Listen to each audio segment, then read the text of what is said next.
हामिद साहब, जो मैं आपका नैरेटिव समझा हूँ कि शादी और एक खानदान एक इदारा है और इसमें एक सरबराह की मौजूदगी अशद ज़रूरी है। जबकि आजकल लिबरलिज्म या फेमिनिज्म या इस तरह के इज़्म के तहत जो एक बयानिया बन चुका है कि शादी और खानदान एक बराबरी की सतह की शिराकत दारी है, और अगर इसको इसी तरह लेकर चला जाए तो इसमें कोई मुज़ायका नहीं है और बिल्कुल इत्मीनान से आप ज़िंदगी गुजार सकते हैं।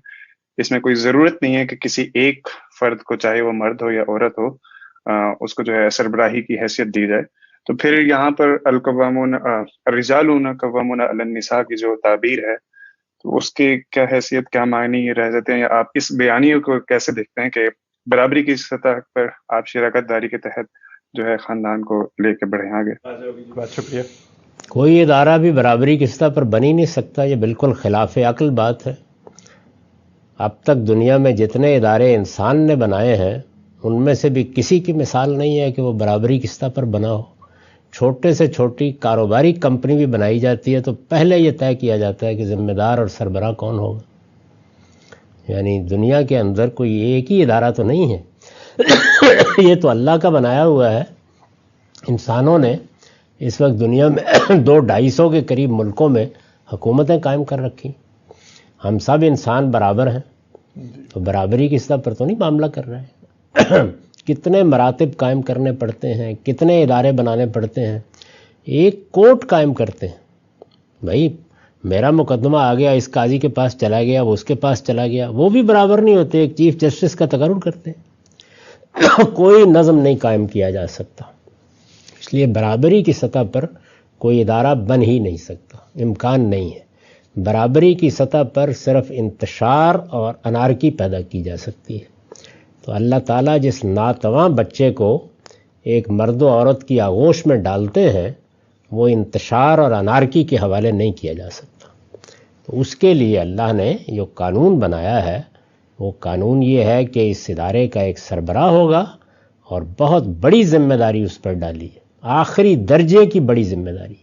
ज़मीन पर इससे बड़ी कोई जिम्मेदारी हो ही नहीं सकती, वो है कमा के लाने की जिम्मेदारी। ये उस पर डाल दी गई, वो कमा के लाएगा, उसका काम है कि वह अखराजात पूरे करे। औरत किसी कमाने या मईशत की जिद्दोजहद करने के लिए मुकल्लफ ही नहीं। मर्जी है करे, मर्जी है ना करे, मर्जी है कंट्रीब्यूट करे, मर्जी है ना करे, कोई जिम्मेदारी उस पर नहीं। तो वो घर में इत्मीनान के साथ बैठकर फिल्म देखे या टेलीविज़न को मुशाहिदा फरमाए या कोई नावल पढ़े, कुछ नहीं कर सकती। लेकिन आप बैठ जाएं और ये कहें कि ज़रा तुम जाओ और ज़िम्मेदारी उठाओ। मैंने तो औरतों से बहुत पूछा है कि आप ज़िम्मेदारी उठाने के लिए तैयार हैं? कोई नहीं उठाता। बहुत बड़ी ज़िम्मेदारी है, ये सोचता नहीं इंसान कितनी बड़ी ज़िम्मेदारी है।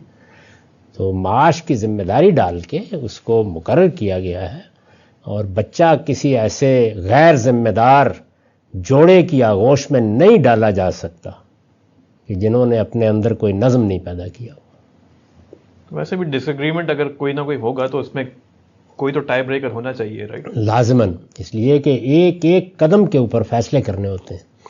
अच्छी बात यही है कि वो फैसले बाहमी एतमाद से हों, मोहब्बत से हों, एक दूसरे को समझा के हों, मशवरे से हों। लेकिन ऐसा वक्त आ जाता है कि जब आपको एक डिसीजन देना होता है, वो फिर सरबराही का होगा। तो कोई आप यानी अमेरिका जैसे मुल्क में जिसको मिसाल के तौर पर पेश किया जाता है जदीद जमहूरियत और कौमी रियासत की, वहाँ पर भी आपके प्रेसिडेंट के पास बाज़ चीज़ों में वीटो का इख्तियार है। वहाँ बराबरी की सतह क्यों नहीं होती? तो ये बिल्कुल अहमकाना बात है, कोई बुनियाद नहीं है इसकी।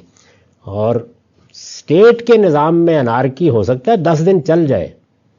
सवाल ये है कि एक नातवा बच्चा जिसकी परवरिश, पर्दाख्त, तरबियत, अखराजात सबको 15-20 साल तक इस जोड़े पर रहना है, उसको कैसे एक बेनज़म ख़ानदान के हवाले किया जा सकता है? ये खूबसूरत अल्फाज है महज। बराबरी क्या चीज़ होती है भाई? कहीं भी नहीं। जहाँ इदारा बनाया जाता है वहाँ लाजमन आपको एक शख्स की सरबराही कबूल करना होती है। बहुत शुक्रिया सर।